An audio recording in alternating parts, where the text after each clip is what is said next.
Good afternoon and welcome to Eastern Lifestyle. I'm your host, Davia Pugh. And I'm your reporter, Kaylee Riccatelli. We're so happy to have you with us today. We've got an awesome show coming up.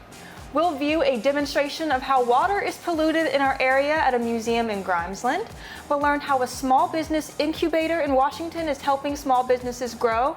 Plus, you'll find out how to save some coins when you dine at this fantastic ENC restaurant.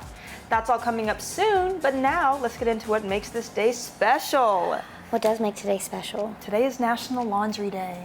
Ooh. I know, it's not very exciting. I mean, it's not the best thing, but we all have to do it, right? Unfortunately. Unfortunately. Yeah. So here's some facts about laundry you may not know.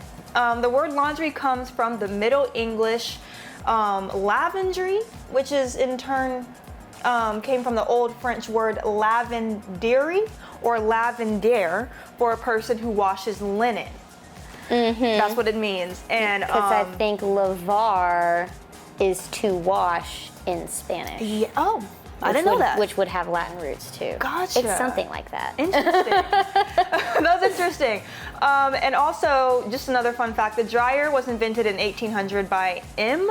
Pocon, a Frenchman, and he came up with an archaic device called a ventilator. So that's what it was called before it became known as the dryer. Gotcha. And then 1904, the first washing machine ads were in the newspaper, and no one knows who invented the modern washing machine, actually. Are you serious? No one knows. But that's when they started appearing in ads. So, you know, what? Whoever invented it is like the MVP, though. Right? Imagine having to do laundry still on like a washboard I know. I'm like, why don't we know who invented that? Like, I really want to know. That's kind of crazy. Right? But today is about doing your laundry pretty much. And it's also tax day. Ew. As well. So just, you know, do your laundry. Do your and laundry. Basically just do your chore. Do what you Oh have my to do. gosh, wasn't that a quote in Everything Everywhere All at Once? What? In another life, I would have loved doing laundry and taxes with you. Oh, wait, that's was it? crazy. I didn't know that. Well, that makes sense. And they're on the same day. That's nuts. Oh, they are. Do you know what's cooler than laundry and taxes? What? Baseball. Yes, it is. And a cool thing in baseball, Jackie Robinson. Yes, Because today awesome. is Jackie Robinson Day. Yay! So on this day in 1947, Jackie Robinson made his MLB debut and officially broke the color barrier in modern professional baseball. Okay. So he was the first black baseball player in the modern MLB era. Now there was one before him that I'll get to in a minute. Oh. And then on this day in 1997, 50 years after his debut, the number 42, which is what he wore, was retired across the entire MLB. And Jackie Robinson is the only player whose number is retired across the entire league. Wow. Now, people wore it after him because it wasn't retired for another 50 years, but and it's retired in his honor on every team. 50 years is a while. Yeah. It was in memoriam, in memory, but to honor his memory. And now, in any baseball game played today, every player will wear the number 42. To honor Robinson and his legacy. Well deserved. Yes. Very historical figure. Yeah, and there was another player before him named Moses Fleetwood Walker. So he played baseball 63 years before Jackie Robinson did. So he was the first black baseball player, but he only lasted a year because of the intense racial discrimination. Wow. And then there were athletes in other sports like soccer, football, the Olympics, that kind of paved the way for Jackie Robinson to break the color barrier in baseball, and then Jackie Robinson opened the door to so many other black athletes in other sports. Yes, so, definitely. Yes. That's amazing. So celebrate Jackie Robinson today. Watch 42, where Chadwick Boseman plays Jackie Robinson. Amazing movie. Yep. I haven't seen that. I gotta check that out. I actually haven't seen it either. Chad is a great actor. My dad and brother love that one. I just haven't gotten a chance to sit down and watch it. Awesome. Awesome. Okay, so now it's time for our ENC event. The Greenville Museum of Art is hosting Yoga in the Galleries every third Wednesday from 6 to 7 this year, led by Franny Ayers of Zen Sister Healing.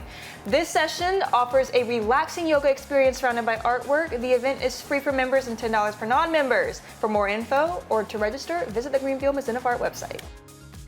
Coming up on Eastern Lifestyle, it's time for science. See a hands-on demo that uncovers something surprising about our lives and why protecting it matters. Stay tuned.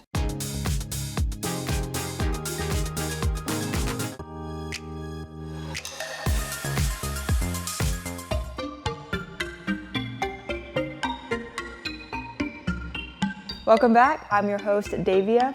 Today we are at the NC Museum of Natural Sciences in Grifton to witness a watershed demo. Let's check it out. So we are here with Sam Eubanks, the education coordinator here at A Time for Science. Sam, thank you so much for having us today. Yeah, thanks so much for being here. Yeah, so can you please tell us what we're looking at? Yes, this is a model of, we'll pretend like this is our Neuse River watershed, because here at Contentula Creek, the Contentula Creek flows into the Neuse River, and so we are in the Neuse River watershed. Our watershed contains all sorts of things in a community. You've got roads to get to places, you have parking lots for people to park as they go into shopping malls, there's industry in the area, farmland, construction work. Here we have a golf course, a forest area where they're doing some deforestation, and of course a nice marina and waterway here. Awesome. So this could be similar to any community in our area. And there's different contamination. The number one contamination in waterways is actually sediment, dirt, soil that flows away. So you can imagine if we're taking away trees from this forest, there may be a little bit of loose sediment there.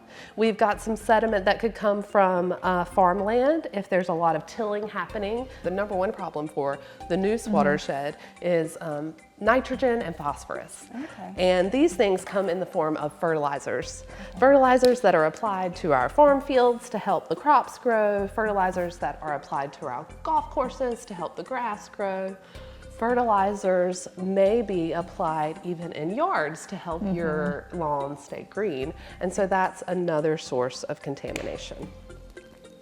Now, all of us drive our cars, or we might take our boats, or even public transportation from place to place, and occasionally there may be a leak, there might be a problem. So there may be some oil that leaks as the car is driving from their house out to the factory and back and forth. Now, a final thing we want to talk about with contamination is pesticides and herbicides. Those things are also used commonly on farms to help keep the bugs down, to help keep our plants healthy, and on golf courses to minimize weeds and bugs and anything they might not want out there. Right. So we've got oil, we've got fertilizer, we've got runoff from parking lots and roads, all kinds of sitting things. there waiting Yeah. in our watershed. And what do you think happens when it rains? I'm gonna let you show us right now what it'll look like. So here's our little rain cloud full of water. You can turn it upside down, squeeze it, and make it rain. All right, I'm gonna make it rain. There we go. Big rainstorm coming down. Oh, yep.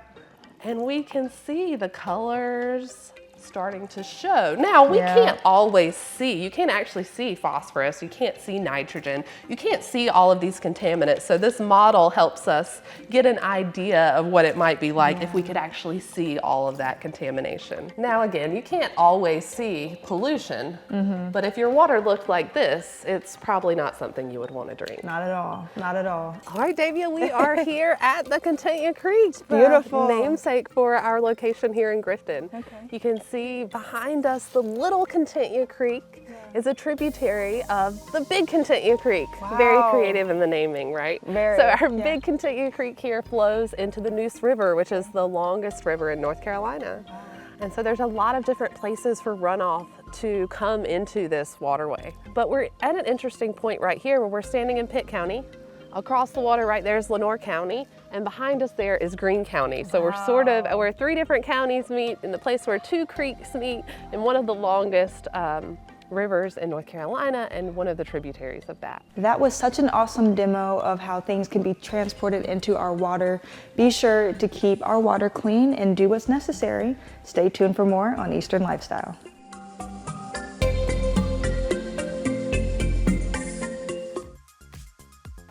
It's time for Quick Draw, where we draw something completely random in 30 seconds or less. And today, Kaylee is drawing. You're gonna draw a baseball. Oh, okay. Oh, word. Yeah. That's for Jackie Robinson Day. kind of easy. Do I know what Yeah, I know what a baseball looks like. Yeah. I'm trying to remember how the lines go, and then I need to...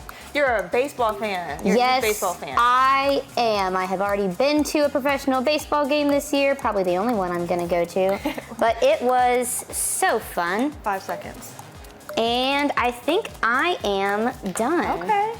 This baseball's moving fast. Oh, wow. It's a fastball. Oh, it's on the move. Yeah. All that wind blowing. Yeah, I don't know if it got hit or thrown. I didn't decide if this was a pitch or a hit. That's a good baseball. It's a home run. That's a great circle, too. It's out of the park. I know. I was kind of impressed with that. Usually Yeah. my circles are so lopsided, but that's pretty good. I love it. Great job. Coming up on Eastern Lifestyle, buying gifts just got a whole lot easier. Check out this unique one-stop shopping spot straight ahead.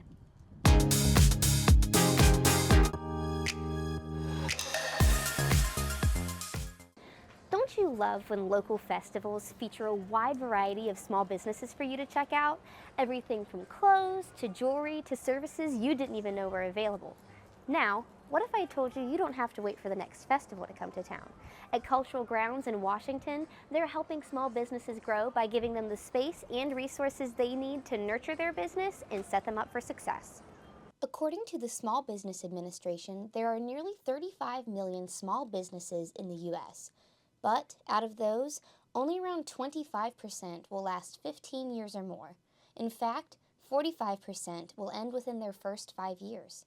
Cultural Grounds is a small business incubator that wants to challenge those odds by providing support for small businesses in their most crucial stage, connecting them with financial and business resources that can help them now and later on in their journey. Small Business Incubator it's basically the same concept as your chick incubator with eggs. We help develop and nurture the entrepreneurs to get them to the place where they can grow to their own brick and mortar. So we have a benefit package that comes being here at Cultural Grounds. We provide them with different resources within the Small Business Center at Beaufort Community College. We also connect them with different banking resources within the community, as well as merchant resources and advertising.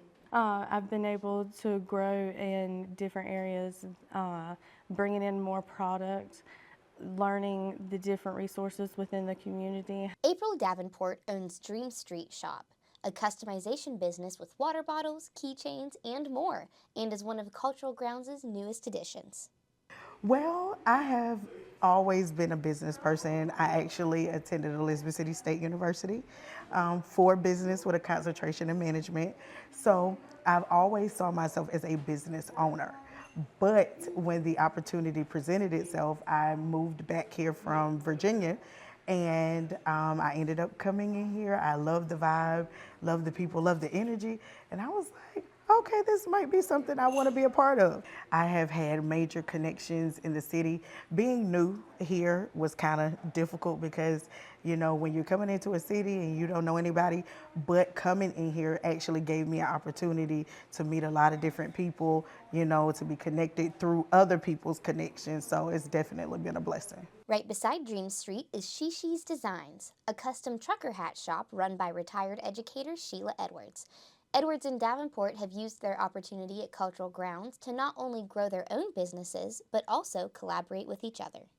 You know, everybody chips in with, you know, their thoughts, their ideas. We kind of, you know, bounce off one another, you know, oh, you know, well, you could also do this, or hey, you could do this. So it's good when you've got a group of people that all have the same goal and wanting you to succeed, and, you know, having that support to fall back on you if you had a bad day, or if you had a really great day, you know, they can celebrate with you, that kind of thing. Nadine Dennis Woodson, who owns Waves Upholstery and Furniture Restoration, says having a storefront in Cultural Grounds has also brought her some new clientele. What I've found is just as much as selling what I've created, the pillows and benches that I've created, from found objects. I mean, I find an old chair or old bench and I try to make it updated. As much as that, I'm starting to bring in a lot of customers who want their own projects done. And that side of my business is really growing very fast. You can can find out more about Cultural Grounds and all the small businesses located within on social media by searching Cultural Grounds on Facebook. It's time for the life hack of the day. Did you know that you can get wrinkles out by using fabric softener and water? Just mix 1 part fabric softener with 3 parts water in a spray bottle, lightly spritz your wrinkled clothes and give them a shake, then let them air dry. The wrinkles are supposed to relax, leaving your clothes fresh and smooth with a light scent. It's perfect for when you're in a rush. I never even thought about that. Me neither. I guess it could work. I mean, because fabric softener like relaxes the fabric. So if you spray it on there and the fabric relaxes, then you can kind of work the wrinkles out. that would be something I would have to try. I don't know about that one. Yeah, we'll like see. if you don't have time to like steam or iron, but you can just like spritz it real quick. That's really smart. Gotta try that one, especially when you're in a time crunch. For sure. Now it's time for us to get into trivia. Which famous shipwreck happened on this day in 1912? Was it A, the Lusitania, B, the Edmund Fitzgerald, C, the Queen Anne's Revenge, or D, the Titanic? We'll have the answer right after the break. Stay with us. Coming up on Be Our Guest, we're bringing you an amazing dining deal here at 222 Chophouse. Find out how you can enjoy delicious prime cuts at an amazing price. Stay with us.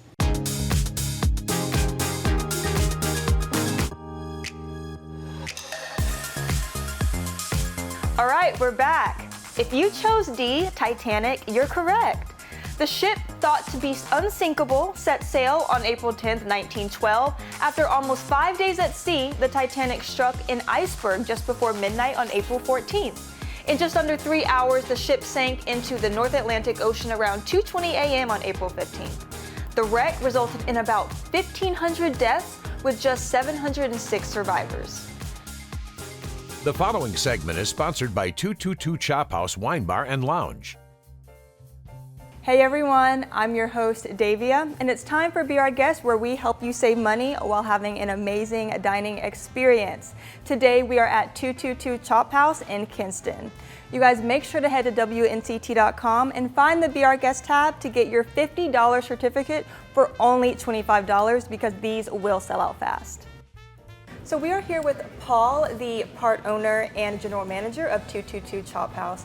Paul, thank you for having us today. Yeah, thank you for joining us. Yeah. Of course. This food looks amazing. It's so colorful. Thank you. We worked really hard on it. Awesome. So let's start out with the oysters in front of us. Tell us what we have. Yeah, so that's perfect. So most of our guests will be starting out with something very similar to this when they dine. This is our oyster trio. It includes 6 different oysters, all of 3 different preparations, 2 of each preparation. The first preparation is the classic Rockefeller. So your spinach and cream cheese, a little bit of toasted panko on the top. All of these are baked. The second preparation is Casino, and that's my chef's favorite. He brought that one to the table. It's a red pepper and bacon. It's slowly becoming the most popular one. Oh, wow. And then we have Oliver, which is a classic pickled onion mignette. Okay. Yeah, cooked with white wine. Delicious. They look amazing. Thank you. All right, so let's head on over to this steak in front of us. Yeah, so after your appetizers, you can enjoy any of our amazing entrees, all of which include local vegetables and local things, but the highlight of our menu is our certified Angus beef, all of which is prime. Sitting in front of us here is the 16-ounce ribeye. I prefer medium rare, and I've paired it with a mushroom demi. Wow, awesome. And it's a really great size as well. Yeah, it's definitely filling. Awesome. It's definitely filling. Awesome. Now, what is this dish over here? This over here, for those who don't want to come and have steak, though we are a steakhouse, we want to offer as much as we can in other realms of protein. So this one is our duck. So this is a pan-seared skin-on duck breast. It's cooked medium rare. It's served over a rosemary, ginger, and sage risotto with roasted tricolor carrots and a blackberry reduction. We have special drinks every single week. Our bar manager, Jose, is truly gifted, and he really knows what he's doing as far as a very sophisticated palate. So this is something that he's created for us this week, and it is a charcoal-infused whiskey sour. It has lemon, it has bourbon, it has a little bit of mint for some freshness, but most importantly, it's got this beautiful black color because it's infused with charcoal. Now this is my favorite. So this is our version of the classic drink, the Old Fashioned. It doesn't take too many liberties as far as differences in the recipe, but we do like to smoke our Old Fashioned, and then we finish it with a torched orange rind. Now, what is this bright red one? It's called our Harvest Moon. I actually named it after my wife and I song. I love that. Harvest Moon by Neil Young. Wow. Yeah, so the idea was we take fruit that we can harvest from anywhere in the local area and turn it into a drink. Wow, they look amazing. And you guys also serve brunch, or you're about to serve brunch? So we start serving brunch April 13th. Okay. And some of these cocktails are featured on that, as well as cocktail specials, and a completely separate lunch and brunch cocktail menu. Awesome, very cool. And you have Music Mondays? We do. So up here in our private wine bar and lounge, we do music on Mondays. That's live music. We offer free charcuterie those days, and we also have a full menu and full bar service available. Now let's get into these beautiful desserts right here. Let's start off with this slice in front of us. So this slice in front of us is just a piece of this wonderful cake. So this is a chocolate and cappuccino 4-layer cake. It's extremely moist. It's becoming one of the most popular ones on our dish. Wow. We finish it with a little bit of chocolate ganache and some freshly cut strawberries. Awesome. Paul, thank you so much for sharing and talking about these amazing dishes. Thank you. Thank you for having me. I really appreciate you guys being here. Of course. And you guys, be sure to head to WNCT.com and find the VR Guest tab to get your $50 certificate for only $25, because these will sell out fast. The previous segment was sponsored by 222 Chophouse Wine Bar and Lounge. It's time for This or That. We're between two choices. Kaylee and I pick which one we prefer. So, do you prefer bag charms or hair accessories? I think hair accessories. Really? I don't always carry a bag. Sometimes it's just my wallet. Yeah. But I always have hair. Same. And I like making my hair cute. I think hair accessories. I don't really have many bag charms in general. Yeah. Thank you so much for being with us today. Always remember to enjoy every moment of your Eastern lifestyle, and we'll see you back here tomorrow. Segments in today's episode are sponsored by Time for Science, Cultural Grounds, and Wendy's Goodies.